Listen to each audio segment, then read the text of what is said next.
The world first knew Jimmy Stewart as a smile on a silver screen, a tall, soft-spoken man with sincerity in his eyes and hope in his voice. To audiences, he was comfort. To Hollywood, he was gold. But behind the applause, behind the awards, and behind the legend, there was a man quietly fighting a war long before the real one began. This is not just the story of a movie star. This is the untold story of a soul standing at the edge of history, asking himself one haunting question: what does it truly mean to be a good man? In the late 1930s, Hollywood was a dream factory, and James Stewart was its most bankable dream.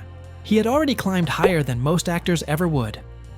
When he won the Academy Award for Best Actor for The Philadelphia Story, it cemented his place among the elite. He was no longer just a rising star. He was America's favorite son. Studios fought to keep him safe, polished, and profitable. But while cameras rolled and crowds cheered, dark clouds were gathering across the world, and Jimmy Stewart could feel them closing in. Europe was burning. The headlines grew darker by the day. World War II no longer felt distant.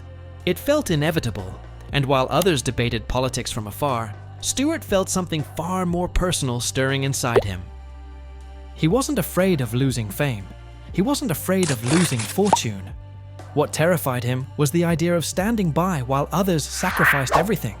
"Don't I have the right to serve my country just like anyone else?" he asked, knowing full well that his status made that question dangerous. To the people around him, the answer was obvious. America couldn't afford to lose Jimmy Stewart. He was morale. He was inspiration. He was proof that goodness still existed in a world falling apart. Studio executives, military officials, and even friends tried to convince him that his duty was on screen, not on the battlefield. "You are a star," they told him, "and America needs stars right now." But those words only deepened his internal conflict. Was being admired the same as being brave? Behind closed doors, Stewart wrestled with doubt. He questioned whether his fame was a shield or a cage. He had played heroes in films, men who stood up for what was right when it mattered most. But now life was demanding something more than performance. This wasn't a script. There were no second takes. As Jimmy himself would later reflect, "I've done this scene in so many movies. But this isn't a movie, this is my life." When war finally came, it came fast. The skies darkened, just as the warnings had promised. "Black skies are coming, Jim," one voice told him. "Mark my words, we'll be at war before Christmas." And when that moment arrived, Jimmy Stewart made the choice that would redefine everything. Against advice, against expectations, and against the very system that made him famous, he enlisted in the U.S. Army Air Corps. It shocked Hollywood. It stunned the public. Movie stars didn't do this. Not really. Not like this. But Stewart wasn't interested in symbolic service or publicity stunts. He didn't want to tour bases or sell war bonds while staying safely behind the lines. He trained as a pilot. He studied. He struggled, and he refused special treatment, even when offered repeatedly. He wanted to earn his place, not be handed one. The transition was brutal. Gone were the sound stages and soft lighting, replaced by freezing airfields, relentless drills, and the constant hum of engines that could carry you to glory or to death.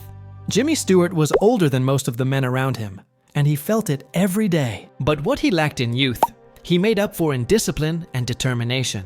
Slowly, the actor became an airman, and then something even more unexpected happened. He became a leader. As the war intensified, Stewart rose through the ranks, eventually becoming a combat pilot and commander. He flew dangerous missions over enemy territory, leading crews into skies filled with flak and fire. This was no performance.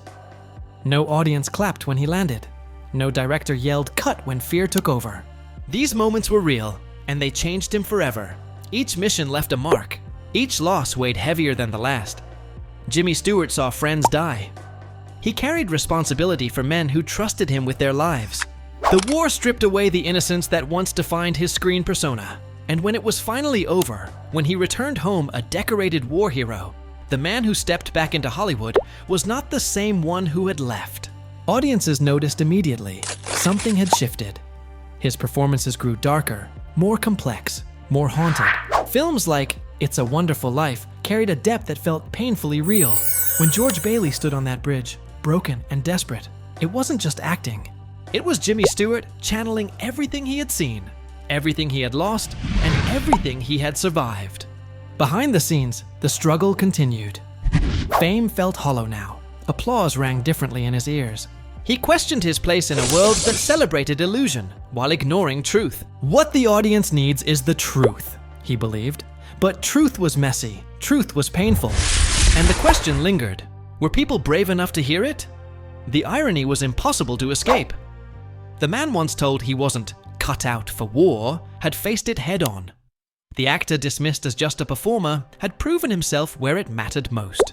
Yet the emotional toll never fully faded. Jimmy Stewart carried the war with him for the rest of his life, hidden behind roles that made people laugh, cry, and believe. When asked how it felt to be a legend, he once replied, "It's the best feeling in the world." But those closest to him knew the truth was more complicated. Legacy came with weight. Heroism came with scars, and goodness was something you had to choose again and again, often in silence. In the end, Jimmy Stewart's greatest performance wasn't on screen. It was in the moments no camera captured. The decision to walk away from safety, the courage to face fear without applause, the humility to serve without needing recognition. Someday, he hoped, he would be able to look in the mirror and see a good man looking back at him. This is the story Jimmy tells.